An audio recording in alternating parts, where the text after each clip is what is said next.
With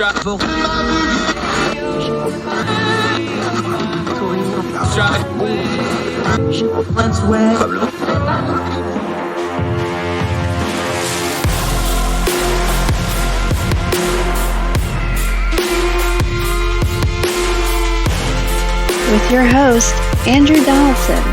This is Heard Tell. You might have heard tell that science has been all over the news since the beginning of the pandemic. COVID-19 brought about things like believe all scientists and believe all science, and we have to listen to the experts and all these things. And that landed differently with different people. Of course, we need to hear from experts, but those experts are also just people like all the rest of us. They have bad days, they have good days, they get things right, they get things wrong. Well, we're going to turn down the noise today on Believe All Science and talk to one of our favorite scientists, our buddy Michael Siegel. Now, Michael's been doing just yeoman's work writing about all kinds of scientific things. He writes a weekly science column for Ordinary Times at ordinary-times.com. He's also married to somebody who's been doing a lot of rDNA research. So he's really been somebody we've leaned on during the pandemic to explain some of the scientific side of the COVID stuff. Because one thing we have found out is that the scientific community and the general public at large does not always speak the exact same language. So one of the things we want to talk about is believe all science is a fine thing to say, but if you can't communicate, what does that even mean? So we're going to talk about the way science communicates with the general public. When should we believe it? And what does science mean anyway? What is the point of science? These are all questions we're going to ask our buddy Michael Siegel, and he's going to answer them because he has a great way of taking all these great big terms and these big words and things about science that can be rather intimidating, frankly, and explaining them in a plain way. He's just a genius like that, and we all get a benefit from it. So on this episode of Heard Tell, Believing All Science from an Actual Scientist with Michael Siegel, right after this.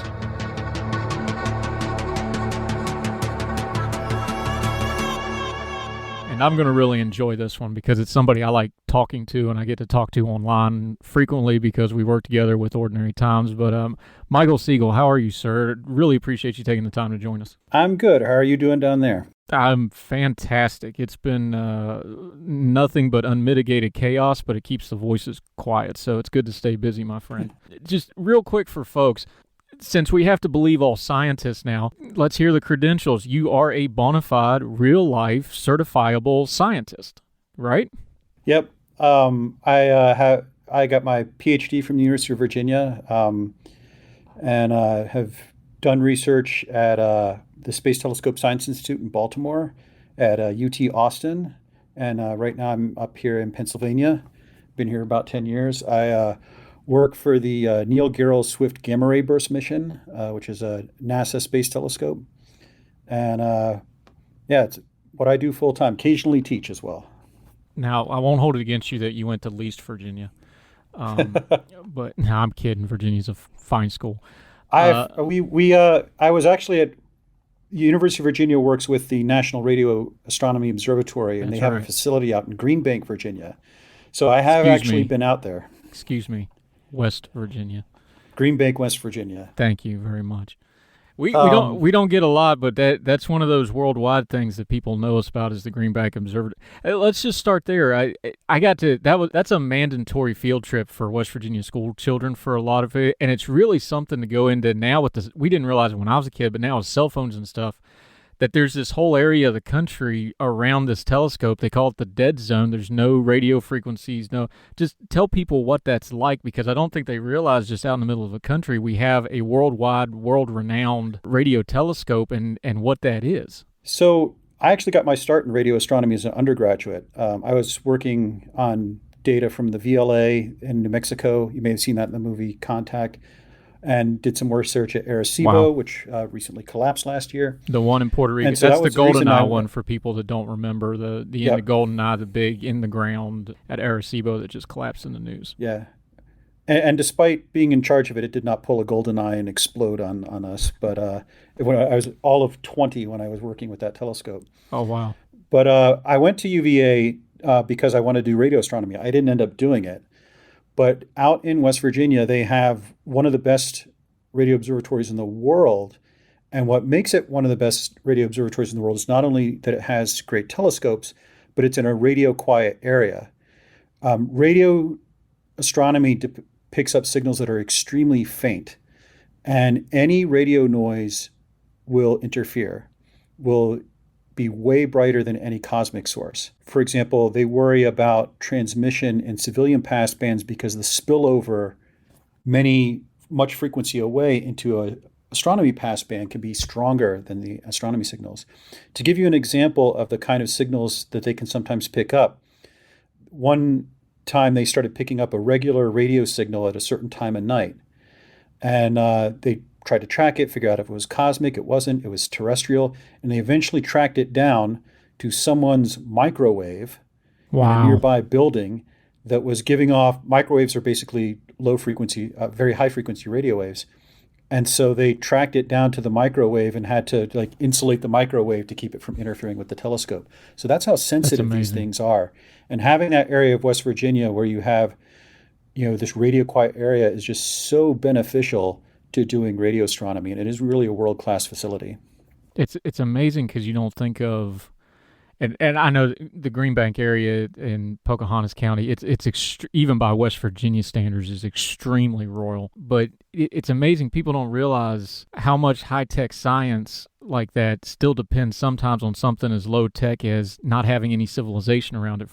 I don't even remember what the zone is. What is it, 20, 30 miles, something like that? Something like that, yeah. I don't think folks realize that there's still a lot of lo-fi old school thought to even something as high technology as getting these radio transmissions from the deep reaches of space. Hey, we got to get out away from a city. That's a common sense thing. It's amazing how those two things still go together. Do you find that a lot as you've progressed in your career of the big words and the terminology and now the technology that we have, and then you still end up applying these basic principles that everybody can understand when you get down to it? Absolutely. I mean, I worked in optical astronomy for a long time. And one of the things we worry about a lot there is sky pollution, that even with a city that's tens of miles away, the light that is scattered off the atmosphere can be very bright in a telescope. And so we found that, just basic things like shining lights down, changing the bulbs that are in the lights can really help with what we're doing out there. And the technology we use is, I mean, it's on the one hand incredibly sophisticated, but there's a very nuts and bolts aspect to it of just the same kind of engineering we've been using forever to get things to work. To give you a more concrete example rather than just vague stuff, one of the things that we want when we go to a telescope is to get the sharpest images we can.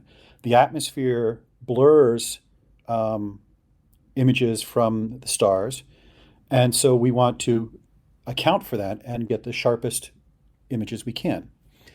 And that's why we build telescopes on mountains. That's why we build them in deserts, because water vapor interferes with that. But a lot of that is just air molecules moving around, blurring the images from the sky. And so we spent many years we eventually figured out that most of that interference was coming from the dome itself. Heat flowing out from the dome, air currents within the dome, creating, kind of like when you see a mirage on a hot day on the sidewalk. Yeah, like It was heat kind of waves. like Yeah. that at a much lower level, blurring the images in front of the telescope. And they tried all kinds of things, and it turned out the best solution was to actually cut louvers in the dome, or in some cases retract the dome or fold it down completely to just allow the air to flow. Wow. And once you got the airflow going really well, the images got much, much better. Is there something philosophical to the idea that as we try to look deeper in space, that the molecules right in front of us are the things that's the most getting in the way? Yeah, it is kind of a profound thing. When I was in graduate school, my advisor, when we would be sitting in the astronomer lodge finishing dinner and it was starting to get dark, he would start making these plink plink noises of photons hitting the closed dome that we needed to get out there and open the telescope. And he said to me, Mike, those photons have traveled billions of light years. Wouldn't it suck if they if they got all that way and then just hit a closed dome 1 nanosecond before they were going to be detected? Wow. I've heard of dad jokes, but astronomer jokes with that. That's pretty good. I like that. Speaking of, when people hear astronomy, astronomers are not exactly rock stars, but social media has done what it's done to a lot of things like academia and the media. It has rose up some superstars. You took exception with probably the one astronomer just about everybody knows about, Neil deGrasse Tyson, or astrophysicist, I should say. You took a little exception with him a little while back because talking about science is truth. And you wrote for us in Ordinary Times, and I'll just read it back to you, that the problem with phrasing science as truth is that science is often wrong. I'm quoting you here. Science are not magicians or seers. We get it wrong, and we get it wrong often. Sometimes because of personal bias, sometimes because of bad data, but mostly because our understanding of the universe is and probably always will be incomplete. We view the universe through a glass darkly, our understanding limited by human frailty and technological prowess. And that ends your quote. Now you're saying we can't even see past the molecules right in front of us sometimes, or because we didn't open the dome correctly. When you hear people setting truth and science on the same plateau, where do you, as both as a scientist and just somebody that I know personally seeks truth and is concerned about those philosophical things of our place in the universe, how do you start parsing those things out of, well, we're seeking truth, but this isn't exactly truth? Well, and I think, well, to speak to DeGrasse Tyson, I think he would absolutely agree with what I said. And, I Correct. had a blog post, he had 280 characters. Right. And I think that is one of the subtleties that, one of the things I like to say is that science is the worst way of figuring out the universe, except for every other way that's been tried. Right. We get data, we form a hypothesis, we test it, we see if it's true. If it's mostly true but has problems, we try to fix it. If it's false, we throw it away. One of the important things about science is that any theory has to be what we call falsifiable. We have to be able to disprove it. And if you can't disprove a theory, it's not really a scientific theory. It may be a nice thought or interesting hypothesis, but it's not really science in the way we usually think of it. And so as a result, science doesn't really, one of my Twitter followers actually said it really well the other day. Science doesn't get you to truth as much as it tells you what is not true.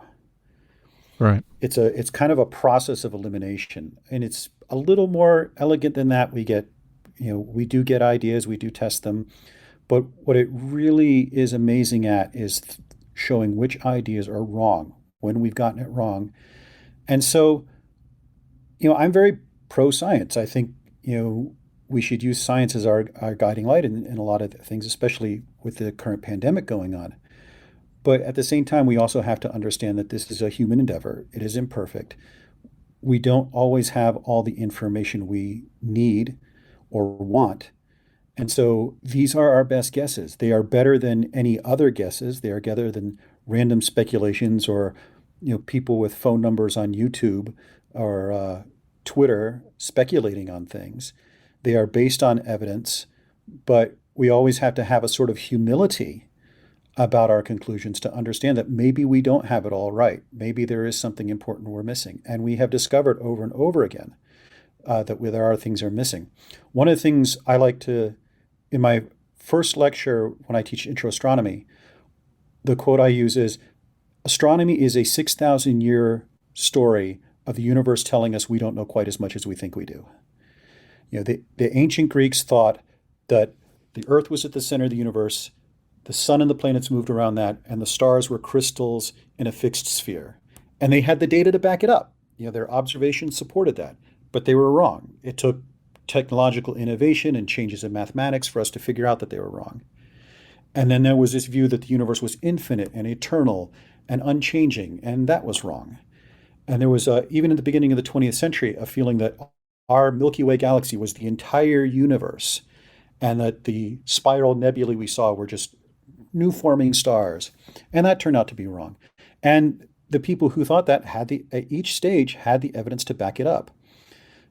Just within my lifetime, we underwent a profound transformation of our understanding of the universe with the discovery of dark energy about 20 years ago, a component of the universe that we are only now beginning to understand. And so, these incorrect models were useful for understanding the universe, for understanding where we needed to go now, for figuring out what the next path in research was, but they were imperfect. And can't have we have to have the humility to understand that there are things we don't know, there are things yet to discover, and that these are our best guesses. And you talked about the pandemic. I think something that's really happened with science over the last year and a half since the pandemic is it seems to me, as a non scientist, you're the scientist, you can tell me, a lot of normal folks, for lack of a better term, that, let's be honest, not a lot of people follow scientific astronomy or astrophysics or even like health sciences to a large extent. The pandemic made a lot of people all of a sudden had to try to bone up on their nomenclature for how science works. And by how science works, I don't mean scientific method. I mean, like, how does research work? How does government funding of research work? How does health science? How does vaccines? All those are they're different parts of science, the overall umbrella. Now you have the general public paying very close attention to it. And it was really, really messy because it was almost like looking through the wrong end of the telescope for an astronomer. It's like, what am I looking at? None of this makes sense. What have you seen as a scientist that was either encouraging or frustrating as you saw, hey, we've had this 18 months of the general public paying a lot of attention to science, and in a lot of cases, a lot of the general public didn't like what they saw about science and how science works? I was actually kind of encouraged. I mean, the effort against coronavirus has been the most intense scientific endeavor of my lifetime. You think about, there have been more papers published on coronavirus than on, I think, any other topic in science in the last year. Really, that many? Overall. There have been, you think of the effort we went to characterize the virus, to figure out how it spreads, to figure out how to mitigate it, to figure out what treatments worked, to figure out eventually a vaccine, and now to figure out how we get out of all of this. It has been an incredibly intense endeavor. This is Apollo mission, Manhattan Project level stuff. And even I, as someone who follows this every day, don't really sometimes appreciate what we have been in the midst of. Now, one of the aspects of that, though, is that many of the things that go on in science is people are getting to see how the sausage is made. Many of the things that go on in science, disputes, errors, misinterpretations of data, in one case, unfortunately, outright fraud, these are usually things the public does not see because it's not happening in the public. It happens in journals, it happens at conferences, it happens in emails. But because of the critical situation, we had to get papers out fast. We had to let the public know what was going on, how our thinking was changing. And, I think on the one hand, that's a bad thing because it may undermine some confidence that sometimes, showing that sometimes we're pretty sure of things that turn out not to be true. But on the other hand, I think it's also good in that the public gets to see that this isn't just edicts handed down from on high. This isn't just Dr. Fauci goes out and issues a decree and everyone agrees. There's debate, there's discussion, there's arguments, there's back and forth. And eventually we reach a consensus. But even then, there's still challenges to the consensus. New papers come out, new discussions erupt, and so forth. I've actually been kind of encouraged by the way the public has responded to this. I think they placed an enormous amount of trust in science. We saw the vast majority of people were wearing masks. People did social distancing. Lots of people are taking this vaccine, despite the efforts of many people to try to talk them out of it. We have done, as a society, I think, you talk about on your podcast, turning down the noise. I think the noise of people arguing about, oh, is COVID real? Oh, it's worse than the flu. No, it's not worse than the flu. Oh, the vaccines are killing people and so forth. I think that's a lot of the noise. I think that the vast majority of the public has understood the principles, if not the specifics of things, and placed a great deal of trust in scientists we have several 100 million people in this country who have gotten vaccines that didn't exist a year ago. That's an enormous amount of trust from the public. And thankfully, it appears to have been vindicated by the falling caseloads and the very low number of side effects we're getting from this. Take that the other way now. It was very apparent that a lot of these scientists and the health officials, a lot of these people are not accustomed to being public facing. They're not what we would call customer service in any other field of endeavor. That's not what these folks do. They're researchers, they're scientists, they're doctors. It was readily apparent that there was some issues and there was a communication and a culture gap between them and the general public. You've talked about how you think the public kind of rose to the occasion and put a lot of faith. Has the scientific community, do you think they've learned some lessons here of, hey, we're in a social media age. We're in an age with the pandemic of we have to be able to maybe change how we've done things. And even though we're academic and scientific, we've got to be able to communicate these things to the general public. Do you think they're going to learn the lessons of the last 18 months of even when we're right, we have to present it a certain way to folks that we have to endear trust from? I think so. I think that there let me think about this. I think there was a great need early on for some public figure to do sort of like the equivalent of Roosevelt's fireside chats, to Right. basically have like a podcast or a YouTube channel to basically sit down and say, this is what we think we know. This is why we think we know it. This is what we're trying to figure out.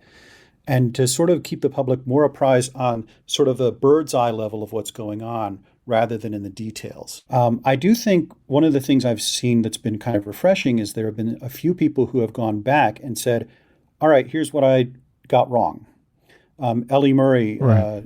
who I follow on Twitter, she had a whole article where she said, these are the things I got wrong, you know, and explain why she got them wrong and what persuaded her that she was wrong.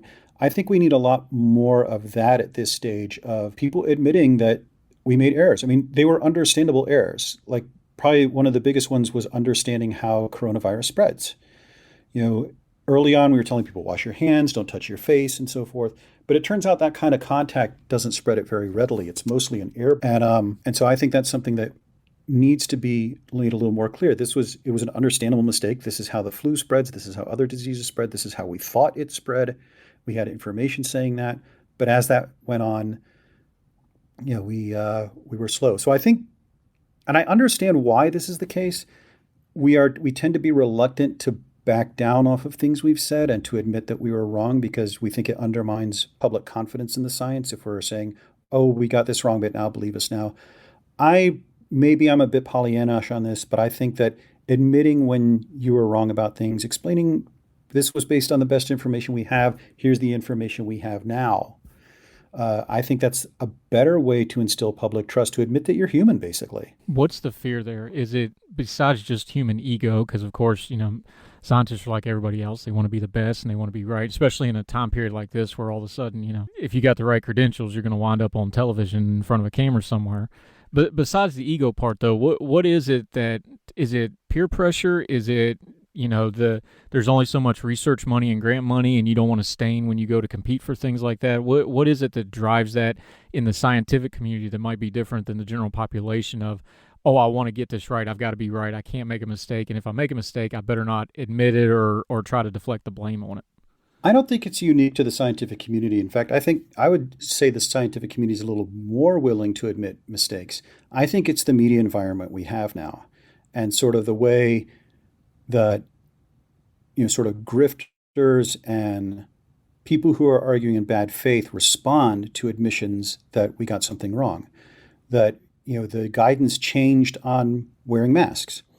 And that has been used for the last year by various people to say they don't know what they're talking about. They don't know what they're talking about. Whereas I think the general public does understand that this is a crazy situation and we're trying to figure out as we go. But I think that's, again, you talk about the noise. I think that's a large part of it, that fear that you're going to be on someone's radio show having an old quote thrown at you, and so you don't want to back down. So I think it's less specific to science and more specific to the media environment we have now, which praises certainty and being absolutely confident in your answer over caution and other things. If I can diverge a little bit, Sure. there was a book I wrote about a couple of years ago from Radley Balco about forensic science presented in the courtroom. Yeah. And one of the things that he talked about was that juries have a tendency to decide what forensic scientists they believe less on what is presented to them and what information than how confident and assured the scientist seems. That if he's really confident that he's right about this, they're likely to believe him. And if he's really, well, it could be this, it could be the other thing, then they don't believe him. I think the same is true in the media environment. There's a tendency to focus on scientists who talk with more certainty and less with awareness of our limitations. There is a tendency to try to get gotchas on people for things they said that may turn out not to be true. And it's a little more problematic for science, but it's problematic for everything. We have lots of very important public policy debates that would be improved if people could admit that we were wrong about that. There's nothing wrong with admitting that scientists are people too, is what you're getting at. Yeah. And I think that, but I think it's less specific to science and more specific to the sort of media and culture that we've built up, which prizes certainty and absolute statements over qualified statements that scientists in general feel more comfortable making. If someone comes up and says, masks will stop coronavirus, people might listen to that, or at least it'll get attention on the news stations. If someone says, based on the information we have at this time, we believe that masks will mitigate but not prevent the spread of coronavirus, that's, someone's fallen asleep halfway through. You've been doing the yeoman's work on explaining a lot of the COVID-19 coronavirus stuff to us at Ordinary Times, ordinary-times.com. You can find your other writing there as well. But one of the things you've been on since day one, and I appreciate it, and it's coming up again now with what they're calling the Delta variant, which sounds super important and scary, with the virus mutations. You had an interesting way of trying to explain it to people like me who have no idea how viruses work. You talked about viruses are kind of like evolution on steroids, and you explained virus mutations like a game of telephone. But just to briefly, and so when they hear something like, oh, the Delta variant, what is it about virus mutations that beyond the headlines people are pushing out so that folks that understand is like, we've got vaccines, it's not as scary as it sounds, it's something that we do need to pay attention to, though. But explain that again for folks, because you've been talking about this for months and months and months. I rely on your input on it. A lot of other people do. But I thought that analogy worked pretty well for me to understand it as somebody that doesn't know much about science. Yeah, well, I'm an astrophysicist explaining virology, but fortunately my wife's a biochemist, so she checks me on this. Basically, what a virus is basically a container for a genetic code. And that genetic code gets into your cells, takes them over, makes more virus, and then the cell literally explodes, spreading more virus. That genetic code for the virus is very short and very specific. And every time it is copied, there's a chance that there will be a transcription error. It is like a game of telephone that, you've played that game of telephone where you say, now is the time for all good men to come to the aid of their country. And by the time it gets to the 10th person, it's Purple Monkey Dishwasher. With viruses don't mutate. Virus, it's from The Simpsons. Yeah, I know. But, great, good stuff. Viruses don't mutate that dramatically. But every time they copy themselves, there's that possibility of a transcription error. Most of the time, that doesn't matter. They do it all the time. It's actually kind of useful because it lets us track transmissions that we can look at various little families of viruses and see how they're being spread. But occasionally, it will mutate to something that fundamentally changes the operation of the virus. It might make it more deadly.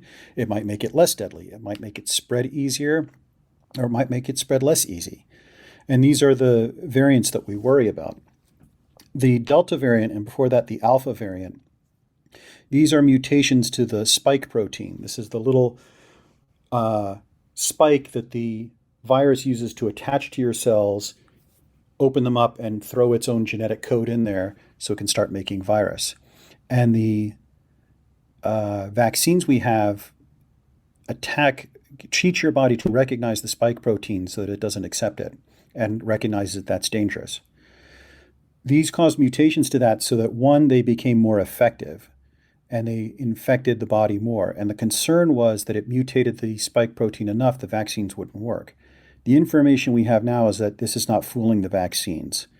The analogy I used on Ordinary Times was that the virus is trying to sneak into your body wearing a false mustache and faking a British accent. And your body's like, I know who you are. So that's the relief so far. The variations we have had are susceptible to the vaccine, that your body is smart enough to recognize this slightly different version of the virus, ramp up its immune system, and kill it. We do worry at some point down the line we will get something that the vaccines won't recognize or more likely will be less effective against. And then we'll have to probably tweak the vaccines and have booster shots or something like that. But we haven't gotten to that point yet. Coronaviruses don't mutate as much as, say, the flu virus. We have to get a different flu virus every year, flu vaccine every year, because the flu virus mutates so dramatically. So we have been lucky so far. And one of the biggest arguments for getting people vaccinated is that every time you think about it, playing that game of telephone, if you're playing a game of telephone with three people, the message is not going to get changed too much. If you're playing a game of telephone with a million people, the message will be incomprehensible at the end. Every time the virus is transmitted, every time it replicates, there's a chance for that code to change. The fewer people who are infected, the fewer times the virus copies itself, the less chance it has to change to something much more deadly. And so that's why vaccination is so important, because, I mean, apart from protecting people from getting sick and dying, it also mitigates this risk that the vaccine will mutate into something that's truly dangerous. And just since you brought it up, and it's one of the favorite conspiracy theories on social media, a spiked protein is not a conspiracy theory in and of itself. Spiked protein is good science when it comes to virology, correct? Yeah, the spike protein is, so you can imagine a virus having the way it would look in the coronavirus. It's like a big sphere with all these little things sticking out of it. Those little things sticking out are the spike protein. They attach to your body. We used to vaccinate people by infecting them with either a dead virus or a very weakened virus. This came from smallpox. We noticed that some, hundreds of years ago, people noticed some versions of smallpox were less deadly. So they would deliberately infect themselves with the less deadly version of smallpox, because that protected them from the more deadly version. And you think about the math then, even with the less deadly version, there was a 1 to 2% chance you'd die. Yeah, great plan, huh? But there was, against the 30% chance with the deadly variants, that was the calculation.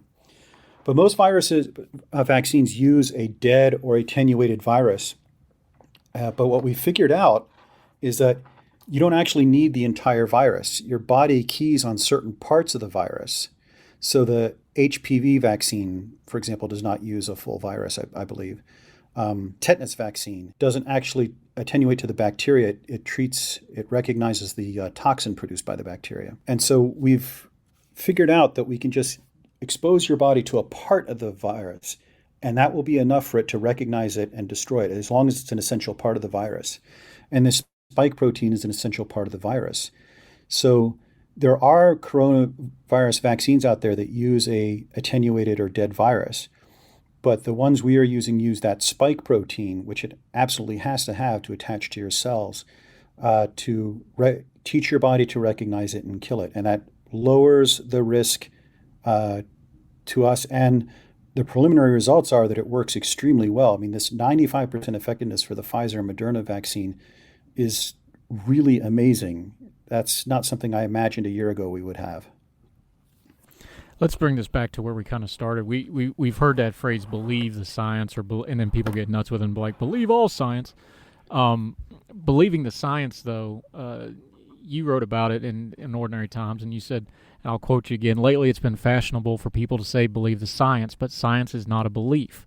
It's a series of facts and our interpretation of the facts, and when it's right, no matter how much you might want to disbelieve it, and when it's wrong, no matter how much you want to believe it. We collect data, we formulate hypotheses, we test them, we improve them, but it's never perfect. As you kind of look back on the last 15 months, not just as a scientist, your wife's involved in it, so you've seen that end of it, but you've been writing about this and interacting, and you've seen the comments and the conspiracy theories and all this mess. Are you encouraged? Do you see not just maybe coronavirus, but just science in general? Do you think the information age we're in, are people getting a better understanding that it's never perfect, but there's this process, and maybe if I learn the process a little bit better, I can see where science is going? Because I think in the next few months and years, there's gonna be that moment where people get hindsight and go, holy cow, we developed a vaccine in like 8.5 months or something? Start to finish. A little less than a year, yeah. Yeah, so at some point I think they'll have that hindsight moment of, wow, we really accomplished something amazing. Are you encouraged that maybe the flash and the sizzle of the science steak will meet up to the substance of it here in the near future, and folks will start putting them together and go, Oh, I understand the process a little bit better now because they have this transparency through things like social media. Do you see that coming down the road of folks like, I think science is in for maybe not a renaissance, but a better place of, hey, a lot of this stuff that was in closed buildings on campuses is out in the open now. Maybe people will get a better appreciation for it going down the road. I'm known to be optimistic about these things. And so I hope once the noise, like the noises died down, especially as the virus recedes from here. I mean, it's still raging around the rest of the world, Oh but in yeah. the United States, it's on the run. I think people will look back and see, you know, that the science did a pretty good job. There were mistakes we made, and I think there will be many years where we'll go back through mistakes. I think one of the things that will benefit most is, I think, among young people who take science classes, I think you're going to have, I hope you will have a lot of professors talking about the coronavirus as an example of how science works. When I taught astronomy in the fall, I told my students, you're in the middle of one of the biggest scientific stories of my lifetime, I hope of yours. And you're seeing the back and forth. You're seeing how we make mistakes. We're seeing how we correct those mistakes. You're seeing how we get to a consensus. You're seeing what we can do when we basically decide money is no object, which is not something we want to do very often. But yeah, I'm sort of optimistic, and I think it will be interesting over the next few years to see, especially with young people, how this affects their career choices. You know, when we landed people on the moon, that encouraged and inspired a lot of people to go into science, even if they didn't necessarily go into being astronauts and so forth. A lot of people found inspiration in that to go. Young people found interest to go into science. Other people found interest to just be part of science, amateur astronomers to look at the skies, that sort of thing. I'm hoping that when we take a step back and see what has been done over the last 18 months, going from a few people getting sick in China and not knowing what was going on to having a vaccine that's returning us to normal life. Hope, and I think it will inspire a lot of people, a lot of young people to go into science, not necessarily into virology, but into other sciences to say, hey, I want to be a part of that. This was, something amazing that was done, and I want to be part of something that's amazing. I think so too. I think you'll see, because people forget, for every one astronaut, you had what, probably 6,000 engineers and whatever at NASA during the space race, something, whatever that Yep. ratio is. I think so. And I think anytime you have something that's really hard to understand, like certain aspects of science can be, especially something like virology, a very specific part of medical science, which is one of our hardest sciences anyway. I think more exposure to it is going to be a good thing in the long run, both for the accountability of the people doing it, but on people wanting to be invested in it and maybe choose that as a career path, or at least have a better understanding of it. I agree with you. Yeah, and even not necessarily to medicine. Like, one of the things, I mean, you had Dr. Katie Gordon on a couple weeks ago and was talking about how people are dealing with this mental health wise. Oh yeah, absolutely. Maybe that'll inspire people to, seeing, the trauma and stress that this is causing us will cause more people to want to go into mental health. Um, you know, you never know how people are going to get inspired. I mean, I'm an astronomer, but one of the things that inspired me to do astronomy was the space program. I was never going to be an astronaut, but it inspired an interest in science that, through a very winding path, ended up with me in astronomy. So I'm hoping, if we continue to emphasize just how amazing this responsive science has been, if, again, making missteps, having flaws, making errors, making mistakes, but just how we've gotten to this amazing place where we have this vaccine that's returning us to normal life. I think the more people think about it, the more they'll think, I'd like to be a part of that, at least in some small respect. I'd certainly hope so too. Tell me real quick, my friend, where folks can find your stuff. Ordinary-times.com. You also have a novel out. Just tell people where they can find some of your stuff in your social media. Almost everything goes through Ordinary Times. I'm on Twitter at Hal_RTFLC. That's from Right Thinking from the Left Coast, which was the dead blog I wrote for before I went to Ordinary Times. I have my novel link there. It's called The Water Lily Pond. It's set in the near future and about biotechnology, actually. I publish stuff on science and occasional short stories or stuff about movies. And one of the things that I love about Ordinary Times is, I don't have to have this little niche where I'm confined to, that if I come to you and say, hey, I wrote this 2-part epic thing about Miyazaki movies. You're like, great, let's run it. And for someone whose mind is sort of all over the place, that's a very it's a very big temptation. But Sure. but everything, if you go to Ordinary Times and click on my name, you'll find links to everything that I do, including my own website where I occasionally publish short stories. And he's in the middle of a 3-part short story right now that you can find as well, part of the OT Contributor Network. Michael Siegel, I always value your opinion on lots of things, so thanks for coming on and sharing your thoughts and expertise with everybody on HeardTell. I really appreciate it. No problem. Love being here. Thank you, sir.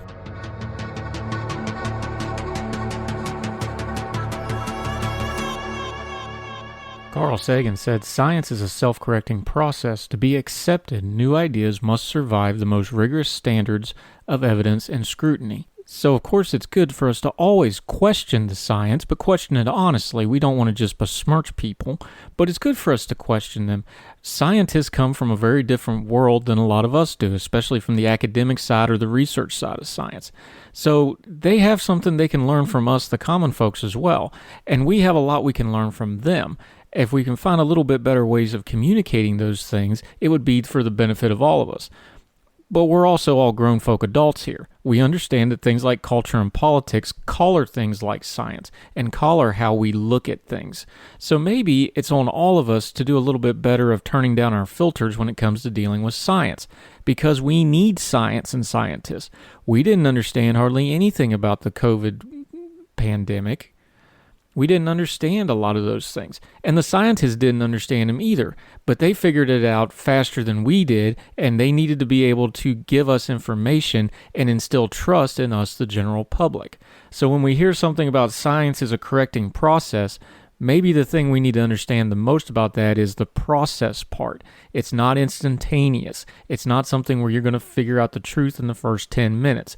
And we need to be able to maintain our bearings and understand that as the information changes, our opinions should change with it. There's nothing wrong with admitting that you know something now that you didn't know before and adjusting a little bit. And there wouldn't be anything wrong with the scientists having enough humility to tell us up front that these things are going to be a process. We don't lose social media points for getting it right last, but you will lose a whole lot of credibility if you get it wrong first. Truth and science don't always go together really well, but we need both, even though we get to both different ways sometimes. One more quote about science before we go. Quote, "It is a profound and necessary truth that the deep things in science are not found because they are useful. They are found because it was possible to find them." Which is a good enough quote in and of itself. And then you realize it was said by J. Robert Oppenheimer, and the thing that he's most known for gives it a lot more weight. We thank you for joining us for this episode of HeardTell. Please find us on whatever platform you're listening, whether it's iTunes, Spotify, Podchaser, whatever platform you're on. Make sure to leave a rating and a comment. Those are really important to let people know that our little programs worth checking out. We have some exciting news coming out in the next few weeks that are going to dictate what we do with this program for the next 6 months or so. Really anxious to share it with you. As soon as it's ready, we'll let you know. In the meantime, we're going to keep bringing you knowledgeable guests that turn down the noise on the news cycle and bring you good information with grown folk talk, discussing things without all the yelling and caterwauling. It's what we're proud to do. As long as you keep listening, we'll keep doing it. I'm Andrew Donaldson. Thank you so much for checking out this episode of HeardTell. Make sure you check out all the other episodes and do tell a friend about it. Whether you're across the street or around the world, y'all take care of yourselves and each other. All the music on HeardTell is provided under a Creative Content license from monstercat.com.